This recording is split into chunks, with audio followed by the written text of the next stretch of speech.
Hi everyone, this is the third and final video in my series on jury duty and jury nullification. Again, my name is Rachel. I'm a third-year law student and soon to be public defender.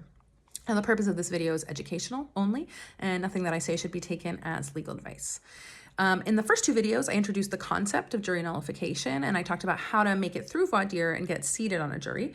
So if you haven't watched those, I recommend that you go back and take a look. Now, this final video focuses on deliberation and how to successfully nullify once you make it into that jury room. Now, first, don't expect to hear the words jury nullification during trial.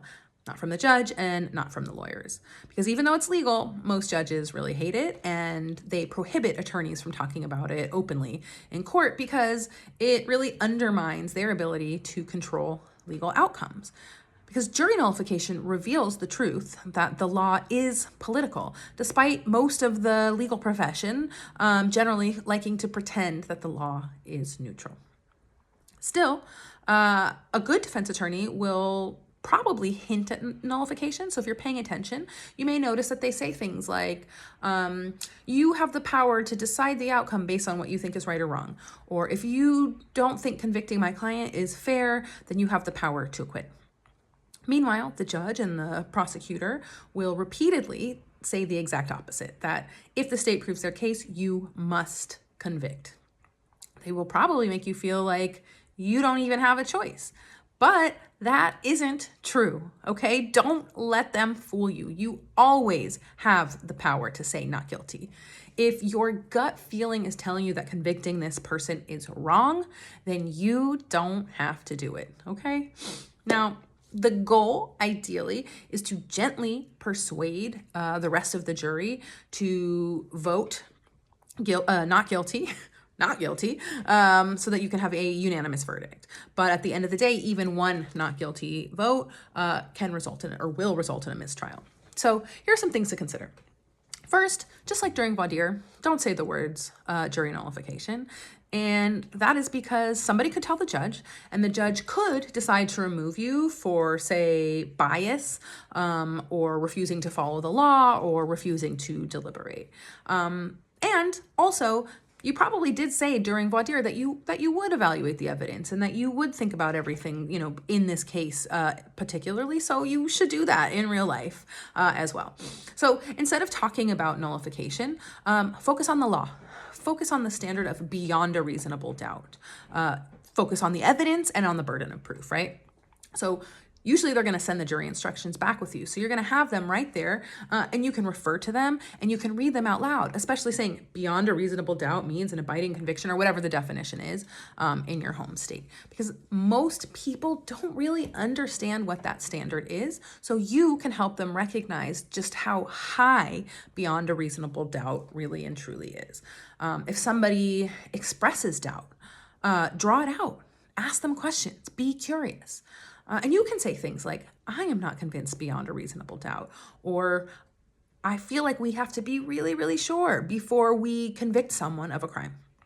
Now, another tactic that you can use is to lean into universal human emotions. Because even though people do tend to like to follow rules, most of us don't make our decisions based on rules alone. We make our decisions based on feelings. So you can tap into that by saying things like, I feel like this isn't fair, or this just isn't, sitting right with me.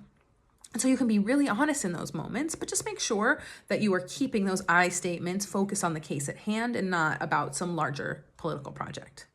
Another piece of advice is that rather than, trying to argue your point of view, ask questions. You can ask people things like, do you really think that they've proven their case beyond a reasonable doubt? And whatever the answer is, ask them why. You can ask them, does it feel fair to send this person to jail? Or are we really 100% sure? Asking questions can be a really powerful tool because they invite reflection and critical thinking. When people feel like, someone is trying to convince them or like sway their opinion, that's when people really dig their heels in. But asking questions allows people to sort of uncover their own doubt. And that's when minds can really change.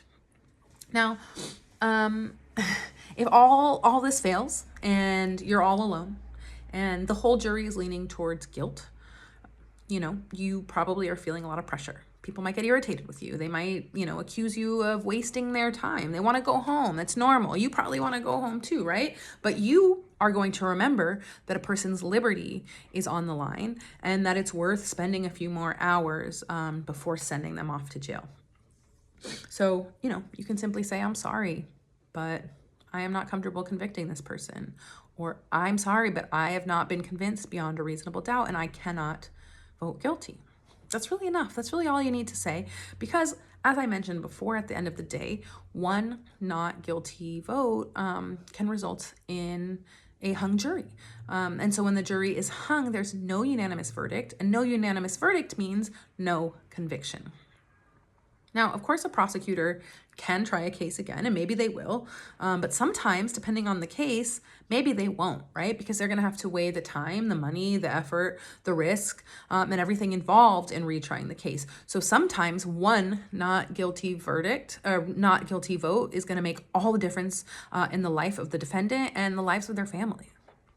I understand, I imagine that it can be really hard to be the lone holdout, that it can be intimidating, that it can be exhausting, but I think that it's also one of the most powerful things that you can do. So remember, if you are lucky enough to make it back into that jury room, just know that your vote is yours and your conscience is yours and yours alone, and no one can take that away from you. And your not guilty vote can keep someone from being locked in a cage. So thank you so much for watching these videos, and I hope you found them helpful.